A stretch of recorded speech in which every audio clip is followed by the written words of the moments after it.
I've lived by Willow Ridge for most of my adult life. Small cabin, wood stove, a dock that croaks like an old porch at night, and I thought I knew the rules, the quiet rhythms, the people who wave as they pass on the dirt road, that kind of ordinary peace.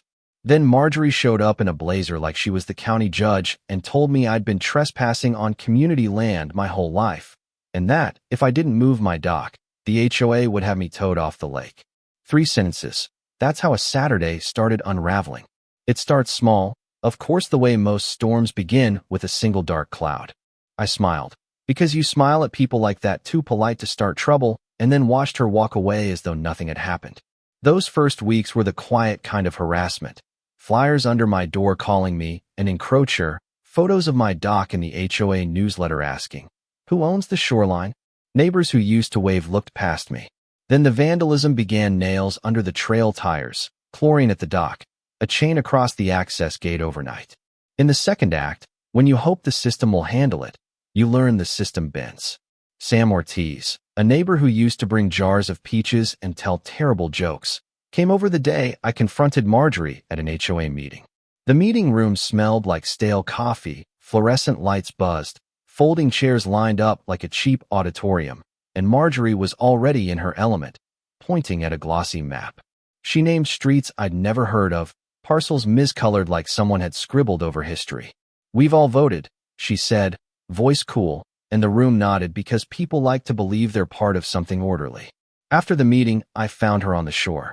It was dusk, the lake flattened like glass, and Marjorie stood with a thermos and a clipboard as if this was a picnic. "You need to be reasonable," she said, eyes calm. "The community has needs." I remember the way she said community, like it was a shield and a cudgel. "My family owns this land," I said. "I have the deed." She smiled, polite and small. "Deeds can be interpreted," she said, and that sentence felt like the rust on a hinge, slowly making everything stick. I started a channel not for clicks, but to keep a public record. I filmed the nails, the chlorine, the angry notes, the board's expressions as Sam walked a GPS across the disputed line, the device beeping like a pulse refusing to lie. People watch videos, and they form narratives. Comments came in supportive, venomous. The venom taught me more than any brief. It's easier for a community to heap shame on one man than admit it followed someone who wanted power. The escalation hit when we found a doctored map. Parcels had been nudged by feet in places that changed access lines entirely. When she first printed the overlay, Sam and I leaned over the paper and watched what had been invisible become a clear method. A developer's parcel extended just enough to choke a public easement. I'll be straight, I wanted revenge. I dreamed of a viral reveal, of Marjorie's face when the town realized she'd been playing chess with people's lives. But hunger for spectacle is a trap. It clouds the cold work. So we collected affidavits, tracked bank records that hinted at developer connections, documented photo timestamps, logged anonymous threats, a slow, tedious mountain of evidence that proved more useful than a hot speech ever could. Depositions were a strange new ritual. You sit under fluorescent lights, answer questions in the clipped cadence of legal life, while someone across the table tries to make your sentence bend. Sam's testimony about coordinates felt earthy and human. Maya's explanation of pixel shifts sounded like lab work that makes a jury lean forward. Marjorie's lawyer tried small talk with a smile that was all barbed wire under silk. But in the end, you can't argue a deed that's been filed, recorded, and untouched for decades. The courtroom day felt surreal. The judge with tired eyes, a courtroom packed with local faces, the gallery quiet enough to hear paper rustle. Marjorie took the stand once, and there was a moment when she spoke about protecting property values, a phrase that sounds reasonable until you see the invoices from a developer that lined up like a secret ledger. The judge's voice when he read the ruling that the HOA must retract the forged map, pay restitution, and cease harassment was measured. It wasn't a movie symbol crash. It was a practical thing landing, heavy and definite. The fallout after the ruling was human and messy. Some people denied they'd ever been involved. Others looked ashamed. Names of a few board members with financial conflicts surfaced. Letters were written. A developer withdrew a proposal.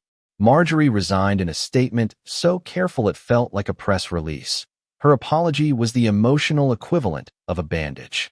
Pride will make people leave town rather than admit they were wrong. I saw it happen. There's a scene I replay, the cleanup day. Volunteers showed up with gloves, trucks, kids who dragged tires, and learned how much work goes into fixing something broken. We installed a small plaque Willow Ridge Public Access Preserved, and it looked modest against the water. I stood there, shovel in hand, thinking about how petty pride and quiet greed had almost cost everyone a place where families swim and old men fish. I didn't sleep much during the rough months. You learn how thin the ordinary fabric is when someone starts pulling at a corner. There were nights I sat on the dock with a thermos and a flashlight, reading deeds like love letters, because they were the only things steady. Maya and Sam would text updates at odd hours, small victories like found the original survey or bank record traced, and those messages felt like knots being tightened back into place. The channel became more than a log.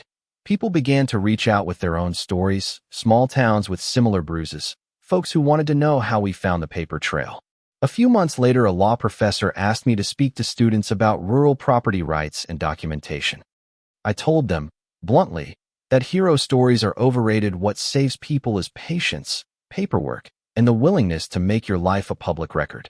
When I walk the shoreline now, there's a different air, not the smug quiet of people who think they've won, but the careful calm of people who remember what it cost. It's a quiet that knows its history. So where do you stand? Right below what you do in a town where process can be a weapon. This isn't for applause, it's an invitation.